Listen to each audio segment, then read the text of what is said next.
Hello दोस्तों, कैसे हैं आप सब? उम्मीद करती हूँ आप बहुत अच्छे होंगे।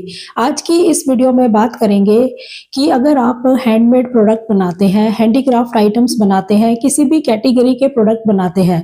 अब आपके माइंड के अंदर सेलिंग का होता है तो बहुत सारे ऑनलाइन प्लेटफॉर्म हैं, आप ऑफलाइन भी कर सकते हैं। तो एक माध्यम होता है प्रदर्शनी, जिसको एग्जीबिशंस भी बोलते हैं। आज इसी टॉपिक को कवर करते हैं। मेरे पास काफ़ी कमेंट थे इसको लेके कि प्रदर्शनी के बारे में भी बताइए, एग्जीबिशंस का क्या हिसाब होता है, कैसे लगती हैं, कहाँ लगती हैं। तो आज मैं आपको बेसिक नॉलेज इसकी देने की पूरी कोशिश करूंगी कि एग्जीबिशंस जो होती हैं कहाँ कहाँ लगती हैं और इसका जो फीस वगैरह होती है, रजिस्ट्रेशन होते हैं, वो किस तरह होते हैं। आज आपको बेसिक नॉलेज हो जाएगी। इसके बाद अगर आप चाहेंगे कि हर प्रदर्शनी का अलग वीडियो बन चाहते हैं आप, तब आप मुझे कमेंट कर देना, फिर उस हिसाब से फिर नेक्स्ट जो कंटेंट होगा लेकर आएंगे। ठीक है, तो आज की वीडियो को स्टार्ट करते हैं कि अगर आप हैंडीक्राफ्ट या हैंडमेड आइटम्स बनाते हैं तो आप कौन सी एग्जीबिशंस का इस्तेमाल कर सकते हैं अपने प्रोडक्ट को सेल करने के लिए, कहाँ पर प्रदर्शनी लगा सकते हैं। ये जो प्रदर्शनियां लगती हैं या एग्जीबिशंस लगती हैं, इनका जो पर्पस होता है वो जो कारीगर होते हैं, आर्टिशियंस होते हैं, उन्हीं के लिए ये होता है, ताकि वो उनको बाजार मिल सके, वो अपने प्रोडक्ट को वहाँ पर सेल कर सके। क्योंकि हैंडमेड आइटम्स बहुत मेहनत से बनती हैं, लेकिन बाजार इतना नहीं मिल पाता। तो बाजार मिल पाए इसीलिए सरकार इसमें कुछ एफर्ट्स करती है ताकि इनके प्रोडक्ट जो है वो बिक सकें, ज़्यादा लोगों तक इनकी पहचान बढ़ सके। क्योंकि कोई एग्जीबिशन या प्रदर्शनी लगती है, तब आप जब अपने प्रोडक्ट को वहां पर डिस्प्ले करते हैं तो बहुत सारे लोग आते हैं उन प्रदर्शनियों को देखने के लिए। तो आपके जो प्रोडक्ट होते हैं वो काफी दूर तक फेमस होते हैं, आपकी को एक पहचान मिलती है, यानी आपके काम को, आपके प्रोडक्ट्स को एक पहचान मिलती है ऐसी प्रदर्शनियों के, ऐसी एग्जीबिशंस के थ्रू। तो नेक्स्ट टाइम जो कई बायर्स होते हैं वो आपके परमानेंट बायर्स भी बन जाते हैं। कुछ तो कस्टमर होते हैं जो ऐसे ही घूमने आए हैं वहाँ पर और शॉपिंग करके गए, और कुछ होते हैं बायर्स होते हैं, वहाँ पर इंटरनेशनल बायर्स भी होते हैं। तो फिर वो वहाँ से प्रोडक्ट जो है हमेशा परचेज करने लग जाते हैं, जिनका उन्हें पसंद आता है। ठीक है, तो इस तरह से बहुत फायदा रहता है एग्जीबिशन का और प्रदर्शनियों का, इसीलिए लगाई जाती हैं ताकि प्रोडक्ट को पहचान मिल सके और दूर तक आपके जो कस्टमर्स हैं वो बन पाए। ठीक है, एग्जांपल लेके चलते हैं, जैसे कि सूरज कुंड मेला, ये हरियाणा में लगता है। इसमें भी इसी तरह की सारी आइटम्स होती हैं। तो एक मेला यहाँ पर लगता है। नेक्स्ट है गांधी शिल्प बाजार, ये अलग अलग शहरों में लगते हैं, देश के बहुत सारे शहरों में लगते हैं।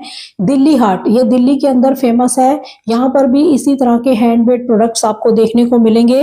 या फिर सरस आजीविका मेला होता है, खादी महोत्सव होते हैं, स्वदेशी मेले लगते हैं, भीलवाड़ा हस्तशिल्प मेला लगता है, Indian handicrafts and gift fairs लगते हैं। तो यहाँ पर ऐसे प्रोग्राम्स को चलाया जाता है जहाँ पर आप अपने प्रोडक्ट की प्रदर्शनी लगा सकें, उन्हें डिस्प्ले कर सकें, उन्हें शोकेस कर सकें, ताकि आपको बाजार मिल सके, कस्टमर मिल सके। ठीक है, अब जानते हैं कि ये जो प्रदर्शनियाँ होती हैं ये कब कब लगती हैं। ये जो प्रदर्शनियां होती हैं या एग्जीबिशंस होती हैं ये साल भर चलती रहती हैं, यानी कि कभी कहाँ पर लग रही है साल में, कभी कहाँ पर, तो ये चलती ही रहती हैं। और उसी हिसाब से फिर उनकी डेट्स भी होती हैं, यानी कि किसी शहर में, किसी स्टेट में जब प्रदर्शनी लगेगी तो उसकी डेट भी तभी होगी। ठीक है, मतलब एक जैसी डेट नहीं होती कि एक ही डेट पर सब जगह प्रदर्शनी लग जाती है, ऐसा नहीं होता। सबका अलग अलग है और साल भर ये चीज़ें चलती रहती हैं। कुछ एग्जीबिशंस जो होती हैं वो फिक्स मंथ के अंदर होती हैं, यानी कि जैसे फरवरी में, जनवरी में कुछ ऐसी एग्जीबिशंस होती हैं जो उसी टाइम पर लगती हैं।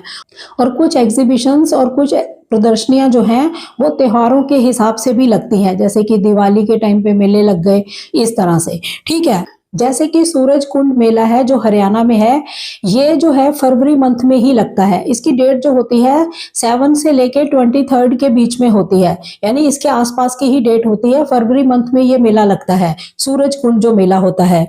नेक्स्ट है जैसे कि शिल्प मेले हो गए, हैंडलूम हो गया, हस्तशिल्प मेले हो गए, ये साल भर में अलग अलग राज्यों में लगते रहते हैं, यानी पूरा साल चलते हैं।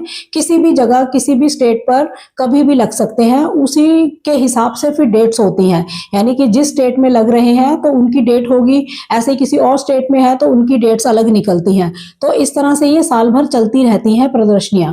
ठीक है, अब त्योहारों में जो है खास मेले लगते हैं, जैसे कि दीपावली पर या नवरात्रों में काफी मेले लगते हैं, तो खादी महोत्सव वगैरह यहाँ पर ज्यादा चलता है। सरकारी जो पोर्टल्स होते हैं उन पर आप डेट्स को चेक कर सकते हैं, यानी कि वहां पर आपको पता लग जाएगा कौन सी प्रदर्शनी जो है किस टाइम लग रही है। जितने भी गवर्नमेंट के पोर्टल्स होते हैं वहां पर आपको इसकी पूरी जानकारी मिल जाती है। अब जानते हैं कि ये मेले या एक्सपो जो है कहाँ कहाँ लगते हैं। जैसे मैंने अभी आपको बताया, सबसे नंबर 1 पे सूरज कुंड मेला ही है जो हरियाणा में लगता है। नंबर 2 पे है दिल्ली हाट या सारस मेला वगैरह, ये लगते हैं दिल्ली के अंदर। नेक्स्ट है भीलवाड़ा हैंडीक्राफ्ट फेयर्स या जोधपुर एक्सपो, ये लगता है राजस्थान के अंदर। ठीक है, स्वदेशी मेले लगते हैं, मुरादाबाद हैंडीक्राफ्ट की प्रदर्शनियां लगती हैं, ये लगती हैं उत्तर प्रदेश के अंदर। अलग अलग राज्य और शहरों के अंदर छोटे छोटे शिल्प मेले जो है वो चलते रहते हैं, यानी कि इनकी सबकी एक डेट नहीं होती, यानी पूरा साल किसी भी राज्य में किसी भी शहर के अंदर ये प्रदर्शनियां जो एग्जीबिशंस हैं चलती रहती हैं। यानी ये नहीं होता कि जैसे फरवरी मंथ में पूरे देश में ही एग्जीबिशंस देखने को मिलेंगी, ऐसा नहीं है। यानी अलग राज्य का अलग हिसाब है, उस हिसाब से चलती रहती हैं और आप इसको पार्टिसिपेट कर सकते हैं। अगर आप इनका हिस्सा बनना चाहते हैं तो आप इनके पोर्टल्स पर जाकर रजिस्टर कर सकते हैं, जो आगे चल के मैं थोड़ा आपको बताती भी हूँ। अब जानते हैं कि कौन कौन लोग जो है इन प्रदर्शनियों का या एग्जीबिशंस का हिस्सा हो सकते हैं। सामान्य जो छोटे कारीगर होते हैं वो इसका हिस्सा हो सकते हैं। जो अपने हाथ से बने शिल्प को और हैंडमेड प्रोडक्ट्स को बेचना चाहते हैं वो लोग इसका हिस्सा हो सकते हैं। शिल्पकार या स्वयं सहायता समूह जो होते हैं, जिसको SHG बोलते हैं, वो लोग भी इसका हिस्सा हो सकते हैं। इनके प्रोडक्ट्स जो हैं सरकारी प्रदर्शनियों में दिखाए जाते हैं और बेचे जाते हैं। नेक्स्ट है कि इसमें विशेष कैटेगरी को भी चांस मिलता है, जैसे कि OBC इसको चांस मिलता है, SC ST को चांस मिलता है, सफाई कर्मी जो होते हैं उनको चांस मिलता है, और जो घुमंतु समुदाय होता है उनको भी चांस मिलता है। यानी कि कुछ विशेष कैटेगरी को भी चांस मिलता है यहाँ पर। ठीक है, हर मेले के जो है हर एग्जीबिशंस के नियम कानून अलग हो सकते हैं। कुछ केवल प्रैक्टिस क्राफ्ट कारीगरों के लिए ही होते हैं, यानी सिर्फ अभी प्रैक्टिस कर रहे हैं उसके लिए ही प्रदर्शनी लगती है। कुछ मेले ऐसे भी होते हैं, यानी कि हर प्रदर्शनी हर एग्जीबिशन के रूल रेगुलेशन जो होते हैं वो अलग होते हैं, कि डेट्स अलग होती हैं और पूरा साल भर ये चीजें चलती रहती हैं। ठीक है, अब जानते हैं कि अगर हमें इन प्रदर्शनियों का या एग्जीबिशंस का हिस्सा बनना है तो हम अप्लाई कैसे करें। थोड़ा सा एग्जाम्पल लेके चलते हैं। सरकारी पोर्टल पर आप जाएंगे, जैसे कि indianhandicraft.com, जो मैंने आपको पहले भी बताया। यहाँ पर आर्टिशन ID से आप इसको लॉगिन करेंगे। जो आपके पास आर्टिशन ID होती है उससे आपने इसको लॉगिन करना होता है और वहां से फिर इसको अप्लाई आप कर सकते हैं। इसमें आपको जो डिटेल्स वो मांगते हैं वो देनी होती है, जैसे कि पहचान कार्ड नंबर आपको देना होता है, जिसको आर्टिशन ID कह सकते हैं, या फिर आधार कार्ड भी होगा। तो ये आपने देखनी होगी कि किस पोर्टल पर कौन सी डिटेल मांग रहे हैं। मोबाइल से OTP भी आएगा जो आपको भर के इसको रजिस्टर करना होगा। फोटो लगानी होगी प्रोडक्ट्स की आपको अपनी, ये फॉर्म भरते टाइम, और स्टॉल की जरूरत है और किस कैटेगरी में जरूरत है, ये सारी चीजें आपने भरनी होती हैं। यानी कि ये डिटेल्स आपने फिल करनी होती है जब आप अप्लाई करते हो। ये मैंने फॉर एग्जांपल दिया, इसकी अलग अलग डिटेल भी हो सकती हैं, लेकिन ऑलमोस्ट यही होता है। एक तो आपने अपने ID से इसको करना होता है अप्लाई, फिर आपके पास फोन नंबर पे OTP आता है, उसको वेरीफाई करना होता है, फोटोज लगानी है और बताना है कि हमें कौन सी कैटेगरी की प्रदर्शनी लगानी है, कौन सा स्टॉल चाहिए, कैसा स्टॉल चाहिए, ये सारी इंफॉर्मेशन आपने उसमें भरनी होती है। ठीक है, यानी कि अपनी जरूरत के हिसाब से आपने स्टॉल को चूज करना होता है वहां पर। ठीक है, अब जानते हैं कि फीस का क्या हिसाब रहता है। यहाँ पर जो सरकारी प्रदर्शनियां लगती हैं, एग्जीबिशंस लगती हैं, ये ऑलमोस्ट फ्री ही होती हैं, ये इसमें कोई फीस नहीं लगती। लेकिन ये जो फ्री स्टॉल मिलते हैं ये आर्टिशंस को ही मिलते हैं, ये भी बात आपने ध्यान रखनी है। ये हर कोई को फ्री में नहीं मिलेगी। जो आर्टिशन का सर्टिफिकेट जिनके पास है वो ही लोग इसको फ्री में जो है इस सुविधा को ले सकते हैं, यानी कि फ्री में उन्हीं को मिलता है यहाँ पे मौका जो आर्टिशंस होते हैं। कुछ प्रोग्राम्स में तो सरकार उनको ट्रैवल अलाउंस भी देती है, यानी आने जाने का खर्चा देती है, डेली अलाउंस देती है, जो उनका वहां पर खर्चा पानी होता है वो देती है, फ्रेट चार्जेस तक देती है, यानी कि सरकार काफी हेल्प करती है इसमें आर्टिशियंस की। वो इसीलिए होता है ताकि जो हाथों के कारीगर हैं, हाथों से प्रोडक्ट बनाते हैं, उनको बाजार मिल पाए, वो अपने प्रोडक्ट को बेच पाए और थोड़ा एम्पावर हो पाए, इसलिए सरकार इनकी हेल्प करती है। तो इसलिए जब इनको बाजार मिलना शुरू हो जाता है, जैसे जैसे इनके पास बायर्स आ जाते हैं, तब इनके जो सिचुएशंस है अच्छी होती जाती है, फिर ये बड़े बड़े लेवल पर एग्जीबिशंस का हिस्सा हो सकते हैं। यानी कि छोटे लेवल पर सरकार इनकी पूरी हेल्प करती है और ये फ्री ही होता है। ठीक है, अब जानते हैं नॉन गवर्नमेंट फेयर्स, यानी ये तो मैंने सरकारी बताए आपको। अब नॉन गवर्नमेंट जो फेयर्स होते हैं वहां पर क्या हिसाब होता है, जैसे कि इंडियन हैंडीक्राफ्ट फेयर होता है, जो कि एक्सपोर्ट काउंसिल ऑफ मेंबरशिप का होता है। इसमें फीस होती है ईयरली, इसमें 3500 के आसपास फीस होती है।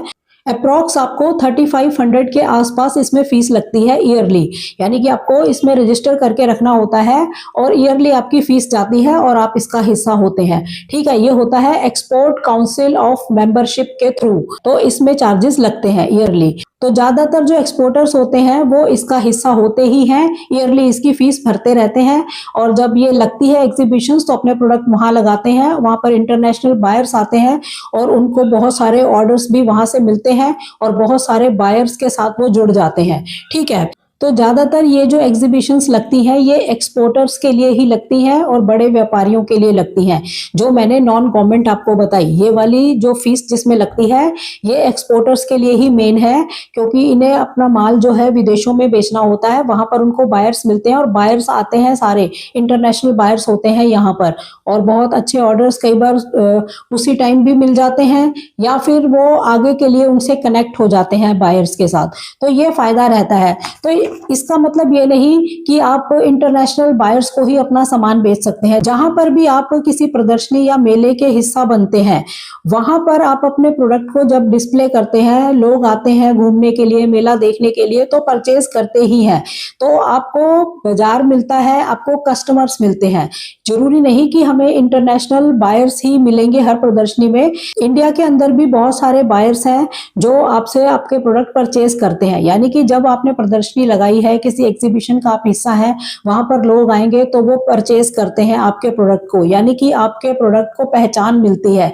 ऐसी चीजें जो है, ऐसी एग्जीबिशन या प्रदर्शनियां इसीलिए लगाई जाती हैं ताकि आप लोगों को बाजार मिल सके और आप लोगों को पहचान मिल सके। ठीक है, और आपको एम्पावर किया जा सके, इसलिए सरकार काफी एफर्ट करती है, सरकार की इसमें काफी हेल्प होती है। तो अब जान लेते हैं इसके लिए कुछ टिप्स, यानी कि आपको इस चीज के लिए रेडी रहने के लिए, यानी प्रदर्शनी या मेले या हैंडीक्राफ्ट के जो एग्जीबिशंस होती हैं उसका हिस्सा बनने के लिए आपको कैसे रेडी रहना चाहिए। आपके पास आईडी होना चाहिए, आर्टिशियन आईडी आपके पास होना चाहिए, इसको तैयार करके रखें।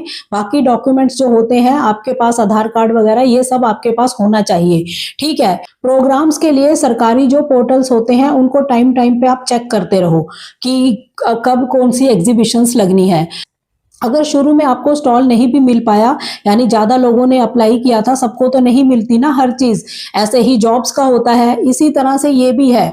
यानी कि कुछ लोगों को अगर नहीं भी मौका मिला इसमें, तो फिर राज्य के अंदर या किसी जिले के अंदर जो मेले लगते हैं उसका आप हिस्सा हो सकते हैं। सोशल मीडिया के थ्रू भी आपको इसकी जानकारी मिल सकती है, यानी कि बहुत लोग हैं जो सोशल मीडिया पर भी ऐसी चीजें जो हैं लेकर आते हैं, तो वहां से भी आपको पता लग सकता है कि कौन सी एग्जीबिशन, कौन से मेले जो हैं कहाँ लगते हैं। तो आपको थोड़ा अलर्ट होकर, मतलब अपनी नॉलेज को बढ़ाने के लिए आपको इन चीजों का हिस्सा होना चाहिए। आपको एक हैबिट बनानी होगी कि जैसे कि हमने किसी एग्जीबिशन के बारे में जानना है तो सरकारी पोर्टल्स पर जाएं, उसको सर्च करें, उसको देखें, तब आपको जानकारी मिलेगी। सोशल मीडिया के थ्रू आपको पता लग सकता है।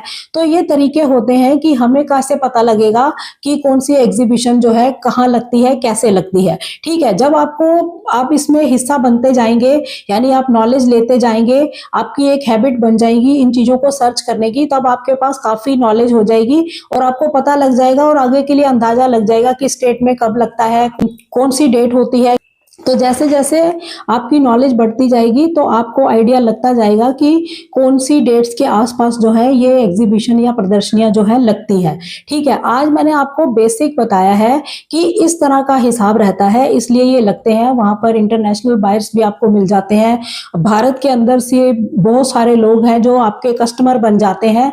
तो इस तरह से आपको फायदा मिलता है। आप जो भी हैंडमेड प्रोडक्ट्स बनाते हैं उनको अपने प्रोडक्ट्स को बेचने के लिए बाजार मिलता है, उनके प्रोडक्ट को पहचान मिलती है, इसीलिए ये लगाए जाते हैं।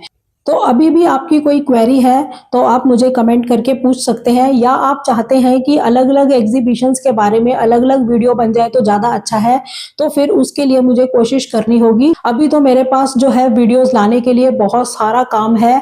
आपके ऑलरेडी इतने कमेंट आए हुए हैं, उन सब पर ही वीडियोस आनी है। तो यहाँ पर जो है कंटेंट बहुत है लाने के लिए, बस ये है कि यहाँ पर थोड़ी डेली वीडियो नहीं आ पाती है टाइम कम होने की वजह से, क्योंकि आरतुना व्लॉग्स पर भी वीडियो लानी होती है और मैं अपना वैसे भी काम करती हूँ। तो जैसे ही मुझे टाइम मिलता है मैं आपके लिए वीडियो लाने के लिए बड़ी उत्सुक रहती हूँ, क्योंकि इस सब्जेक्ट के अंदर मुझे इंटरेस्ट बहुत है। तो चैनल पर नए हो, चैनल को सब्सक्राइब जरूर करें, वीडियोस को ज़्यादा से ज़्यादा शेयर करें ताकि ऐसी इंफॉर्मेशन किसी और के भी काम आ सके। तो मिलते हैं नेक्स्ट वीडियो में, तब तक के लिए थैंक यू। जय हिंद, जय भारत।